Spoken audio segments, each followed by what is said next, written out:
तो बच्चों, आज हम लोग कक्षा 8 हिंदी का पाठ 5 इब्राहिम गारदी के बारे में पढ़ेंगे। इब्राहिम गारदी कौन थे, वे कैसे इंसान थे, उनके बारे में पढ़ेंगे। तो इनका पूरा नाम था इब्राहिम खां गारदी। तो इब्राहिम गारदी कौन थे? तो इब्राहिम गारदी मराठा सेनापति थे कि 10,000 मराठा सैनिकों के क्या थे, वो सेनापति थे।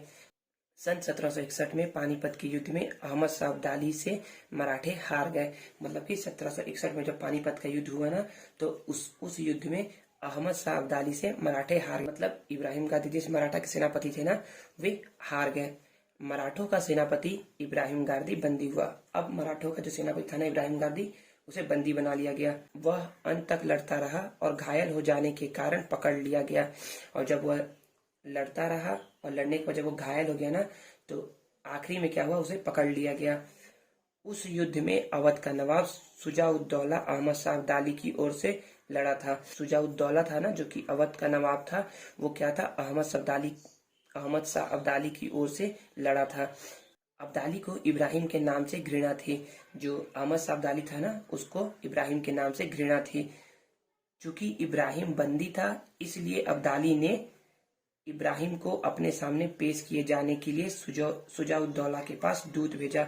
अब इब्राहिम बंदी हो गया था, तो अब्दाली ने इब्राहिम को अपने सामने पेश करने के लिए नवाब शुजा-उद-दौला के पास एक दूत को भेजा और उसे यह स्पष्ट करके भेजा कि बिना इब्राहिम के तुम वापस मत लौटना। शुजा-उद-दौला ने अनुरोध किया, इब्राहिम काफी घायल हो गया है, अच्छा हो जाने पर पेश कर दूंगा। मतलब शुजा-उद-दौला ने अनुरोध किया ना कि अभी इब्राहिम गारदी क्या है, घायल है, और जब वो अच्छा हो जाएगा ना, तो मैं अहमद शाह अब्दाली के पास उसे पेश करवा दूंगा।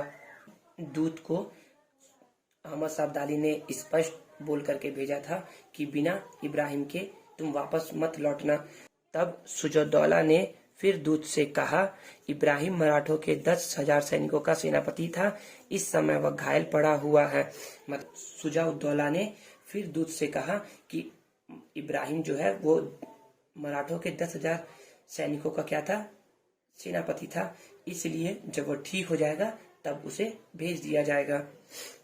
दूत नहीं माना, क्योंकि उसको अहमद शाह अब्दाली का स्पष्ट आदेश था। लेकिन दूत मानने को तैयार नहीं था, क्योंकि अहमद शाह अब्दाली ने उसे यह स्पष्ट करके भेजा था।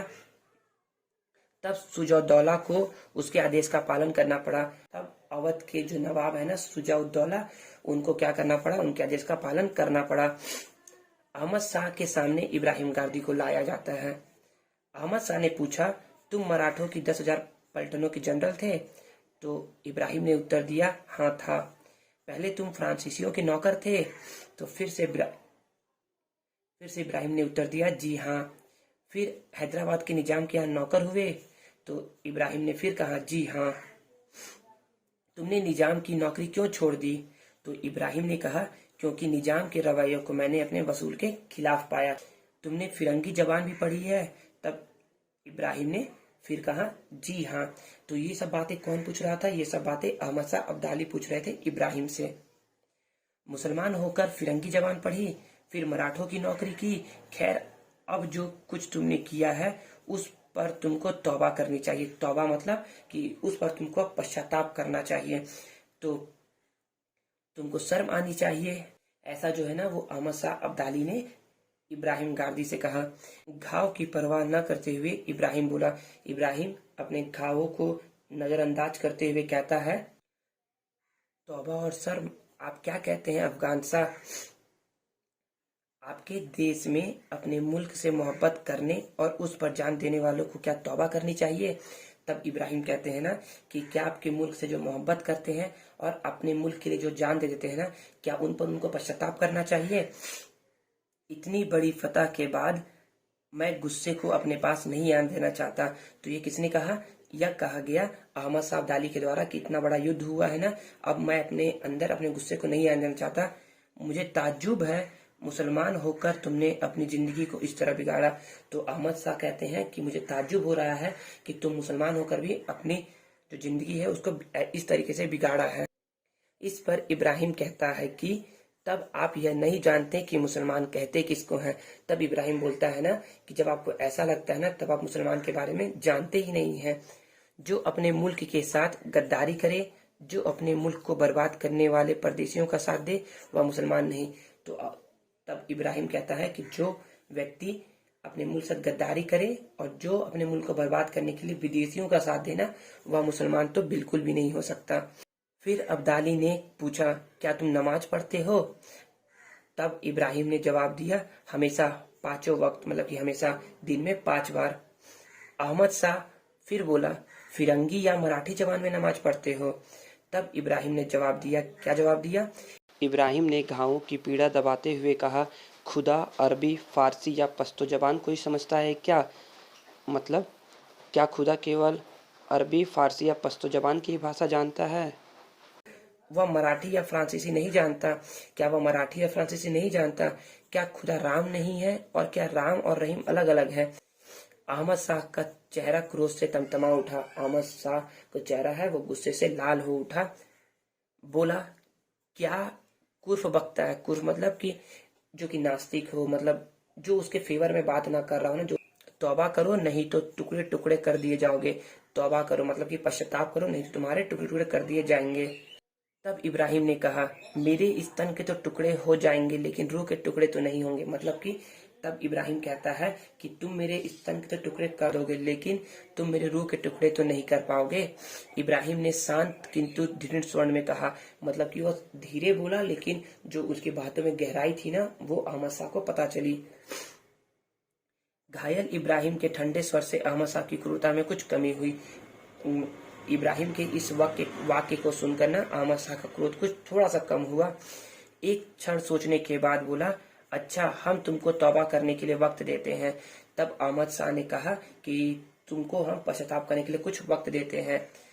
तौबा कर लो तो हम तुमको छोड़ देंगे, मतलब कि तुम यदि पश्चाताप कर लोगे ना तो हम तुम्हें क्या करेंगे, छोड़ देंगे। अपनी फौज में नौकरी भी देंगे और अपनी फौज में ना नौकरी भी देंगे। अहमद शाह की उस खिलवाड़ को इब्राहिम समाप्त करता था। मतलब कि अहमद शाह जो ये सब बातें पूछ रहा था ना उसको क्या करना चाहता था, इब्राहिम एक बार में खत्म करना चाहता था। उसने कहा, मतलब इब्राहिम गारदी ने कहा, अगर छूट जाऊं तो पूना में फिर पलटने तैयार करूं और फिर इसी पानीपत के मैदान में उन जानवरों को निकालूं जिनको निकाल ना पाया और जो मेरे सीने में धधक रहे हैं। मतलब कि यदि मैं छूट गया ना तो पूना में फिर से अपने पलटनों को तैयार करूंगा और इसी पानीपत के मैदान में मान है जो मेरे सीने में धधक रहा है ना उसे मैं निकाल दूंगा। तब अब्दाली ने कहा, तुम्हारा भी वही हाल किया जाएगा जो तुम्हारे सदाशिवराम भाऊ और विश्वासराव का हुआ है। अली ने कहा ना कि तुम्हारा भी वही हाल होगा जो तुम्हारे भाऊ, मतलब कि जो तुम्हारे भाई सदाशिवराव और विश्वासराव का हुआ है। चकित इब्राहिम के मुंह से निकल पड़ा, क्यों, उनका क्या हुआ? तब इब्राहिम ने चकित होकर पूछा, क्यों, उनको क्या हुआ है? उत्तर मिला, इसका जवाब दिया गया, मार दिया गया, सर काट लिया गया। मतलब कि उनको मार दिया गया है और सर उनका काट लिया गया है। यह सुनकर इब्राहिम गिर पड़ा। यह सुनकर क्या हुआ, इब्राहिम गिर पड़ा। इसके बाद अब्दाली ने उसके टुकड़े टुकड़े करके वध करने की आज्ञा दी। इसके बाद अब्दाली ने ना इब्राहिम को टुकड़े टुकड़े करके उसके वध करने की आज्ञा दे दी। एक अंग कटने पर इब्राहिम की चीख में से निकला, मेरे ईमान पर पहली नियाज। नियाज मतलब होता है इच्छा। एक अंग जैसे ही इब्राहिम का कटाना तो तब इब्राहिम के मुंह से निकला कि मेरी ईमानदारी पर मेरी पहली इच्छा। दूसरे पर क्षीण स्वर में निकला। उसके बाद दूसरे जब उसका अंग कटाना तो फिर उसे एकदम धीमे आवाज में निकला, एकदम नाजुक आवाज में निकला, हम हिंदू मुसलमानों की मिट्टी में ऐसे सुरमा पैदा होंगे जो वहशियों और जालिमों का नामो निशान मिटा देंगे।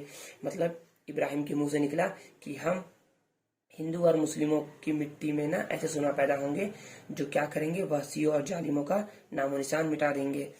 और फिर अंत में मराठों के सेनापति इब्राहिम खान गारदी के मुंह से केवल एक शब्द निकला, अल्लाह। और लास्ट में ना मरते मरते उनके मुंह से एक ही शब्द निकला, अल्लाह। Thank you.